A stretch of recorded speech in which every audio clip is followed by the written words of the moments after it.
मैं हमेशा सबकी मदद करता हूँ, या ये कहूँ कि लोग हमेशा मेरा फायदा उठाते हैं। पहली बात तो आप अहंकार के बैठे हो कि मैं सबकी मदद करता हूँ। तुम में है क्या जो तुम मदद कर सकते हो? क्या है तुम में मदद कर सकते हो? न तुम्हारे में बुद्धि है, न बल है, न इतने बड़े धनी हो, कुबेर का खजाना तो है नहीं, और बुद्धिमान ब्रह्मा वाली बुद्धि तो है नहीं। तो आप क्या मदद कर सकते हो? किसी की क्या मदद कर सकते हो? व्यर्थ का अभिमान क्यों रखते हो? भगवान कृपा करके यदि किसी को एक लोटा पानी तुमसे पिलवा रहे हैं तो इस बात को ऐसे क्यों नहीं देखते हो कि भगवान कृपा करके इन रूपों में मेरी सेवा स्वीकार कर रहे हैं, मैं मदद। इसीलिए तो तुम्हें क्रोध आ रहा है, क्योंकि कामा संजायते क्रोधा, क्रोधा स्मृति विभ्रमा, स्मृति भ्रंशात बुद्धिनाशो, बुद्धिनाशात प्रणश्यति। तुम ये कामना किए बैठे हो कि मैं दूसरों की सेवा करता हूं और दूसरे मेरी बात नहीं मानते, मेरी ये सेवा नहीं हुई। तुम उनसे सम्मान चाहते हो। हमने तुमको पानी पिलाया, तुम्हें प्रणाम करो, हमारी बात मानो, हमारे अनुकूल चलो। इसे सेवा थोड़ी कहते हैं। सेवा कहते हैं नेकी कर दरिया में डाल।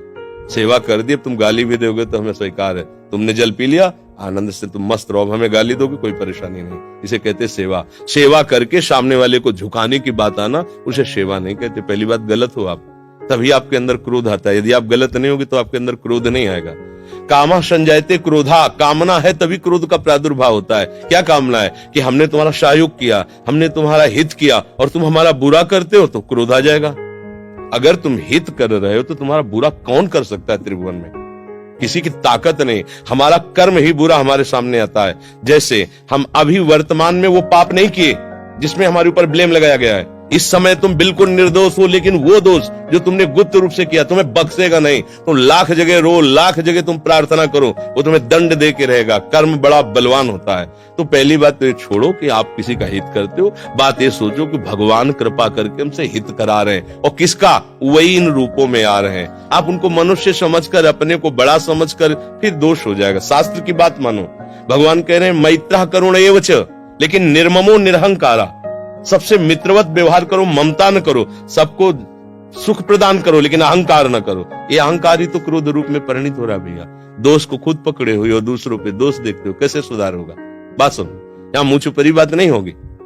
तस्मात् शास्त्रम प्रमाणम ते कार्याकार्यो व्यवस्थित हो। सही बात सुनने के लिए भी छाती में बल चाहिए। बोलने की तो बात जाने दो, सही बात सुनने के लिए हमारे अंदर बल चाहिए। अगर तुम इस बात को सुन ले, समझ गए, तो तुम गृहस्थ में रहते हुए भी महाशक्तिशाली बन सकते हो। पर आज हम क्या है कि शक्ति खुद अपनी खो रहे हैं, इसीलिए क्रोधित हो रहे हैं। कमजोर क्रोधित होता है, बलवान क्षमावान होता है। बलवान क्रोधित नहीं होता है, कमजोर को क्रोध आता है, कामना युक्त को क्रोध आता है। हम दूसरे का हित कर रहे हैं, ये अहंकार है।